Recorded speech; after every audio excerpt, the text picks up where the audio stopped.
Hello dear students, welcome back to my channel Physics SPC CBSE sample paper 24-25 का question number 3.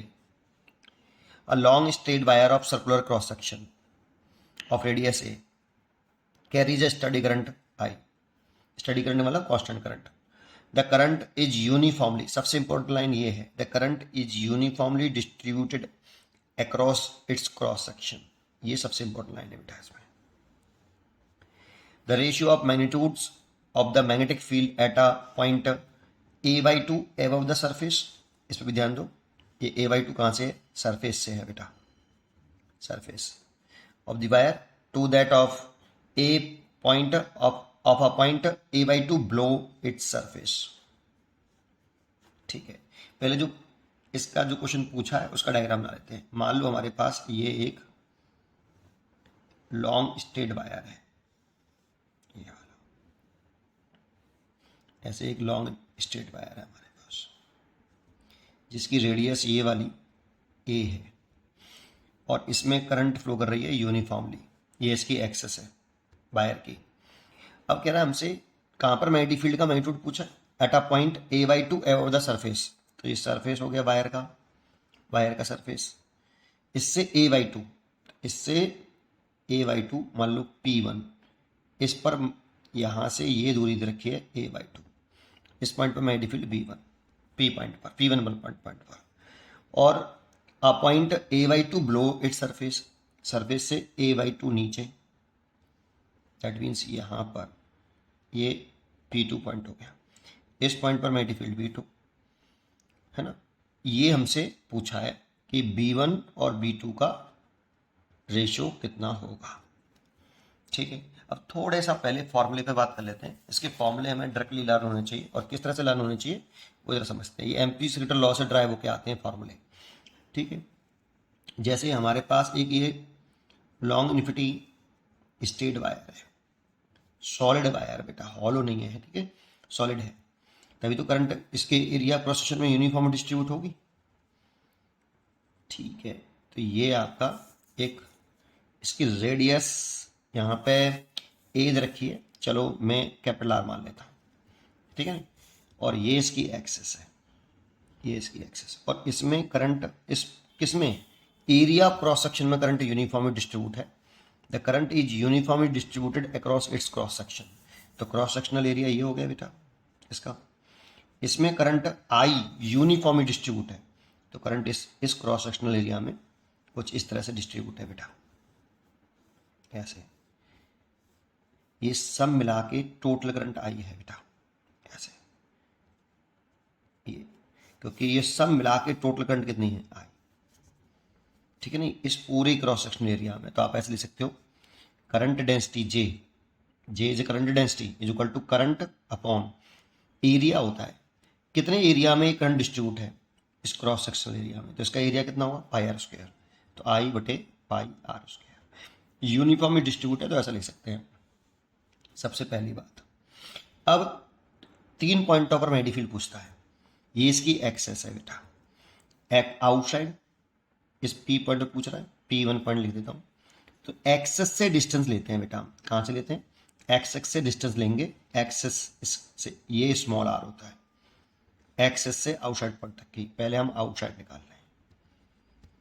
इस point पर जो magnetic field होता है P1 पर, ये हमें फॉर्मूला याद होना चाहिए, B is equal to μ0 I over 2 pi are.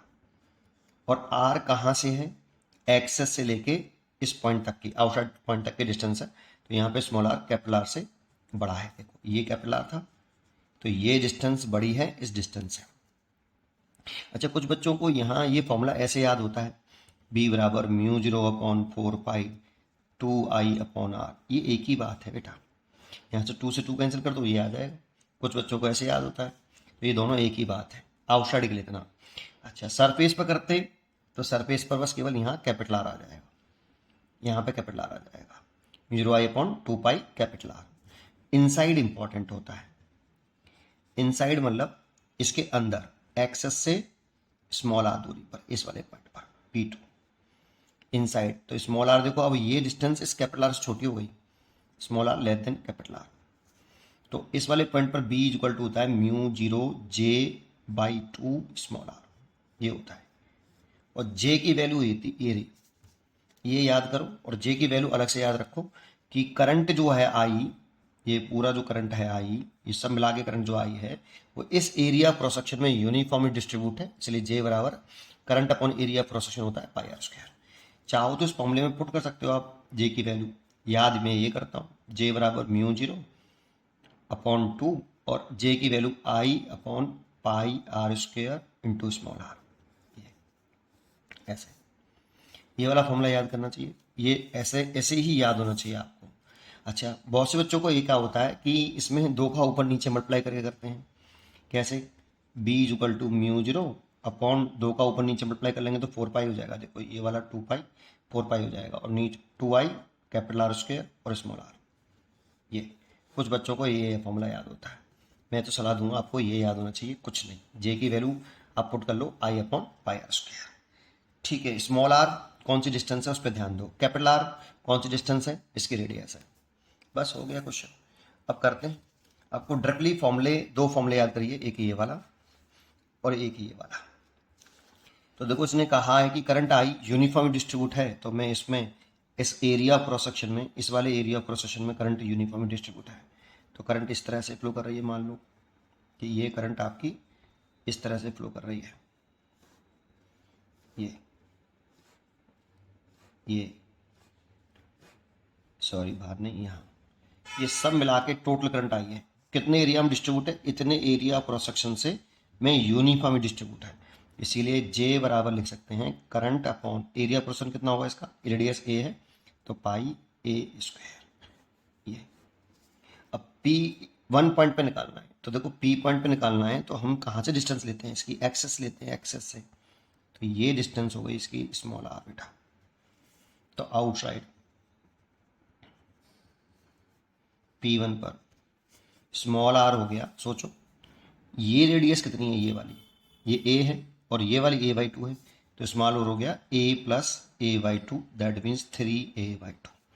तो मैग्नेटिक फील्ड हो गया B1 is equal to mu 0 I over 2 pi small are.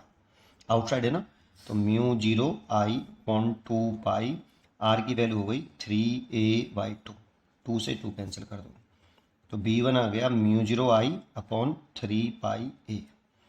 इतना मैग्नेटिक फील्ड आ गया भाई, पहली इक्वेशन हो गई। और इनसाइड कर लो P2 पर, इस वाले पॉइंट पर, तो स्मॉल आर आपका ये होता है बेटा, एक्सेस जो एक्सेस होती है सिलेंडर की उससे निकलते हैं, लेकिन ये सॉलिड सिलेंडर के लिए वैलिड है बेटा। करंट यूनिफॉर्म, अगर हॉलो होता तो करंट एरिया क्वेश्चन में डिस्ट्रीब्यूट ही नहीं होती, केवल सरफेस पर होती करंट, तो फिर उसके लिए वैलिड नहीं है। हॉलो ट्यूब्स के लिए वैलिड नहीं है ना। लॉन्ग सॉलिड हेड है और उसमें करंट यूनिफॉर्म डिस्ट्रीब्यूट है एरिया क्वेश्चन में, वो तो तभी पॉसिबल है जब सॉलिड वायर हो आपका ये। इनसाइड P2 के लिए कहें तो स्मॉल आर जो है इसमें, यहाँ small R is greater than capital R है, सॉरी a है, और यहाँ small R less than a है। स्मॉल आर यहाँ से देखेंगे तो स्मॉल आर कितना होगा, सोचो ये पूरा a है और ये a/2 है, तो ये स्मॉल आर हो जाएगा a/2। और इसमें फॉर्मूला लगाएं तो B2 बराबर, ये वाला फॉर्मूला लगाओ, ये वाला mu 0 j/2 small are a/2।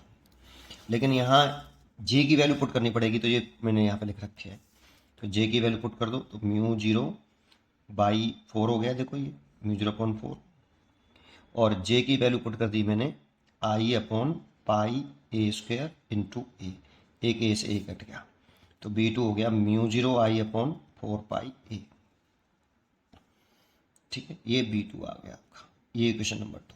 दोनों का रेशियो पूछ रहा है तो फर्स्ट डिवाइड बाई सेकेंड, तो डिवाइड करेंगे तो देखो mu 0 I upon 3 pi a है और ये mu 0 I upon 4 pi a है, तो देखो म्यू 0 I से mu 0 I cancel, pi a से पाई कैंसिल, 4 ऊपर चला जाए, तो B1 ratio B2 is equal to जो आया, ये 4 ऊपर चला गया तो 4:3 आया, दैट मीन्स 4:3। इसीलिए इसका आंसर हो गया C। पढ़ते रहिए और खुश रहिए, फॉर्मूले याद करिए बस इसमें।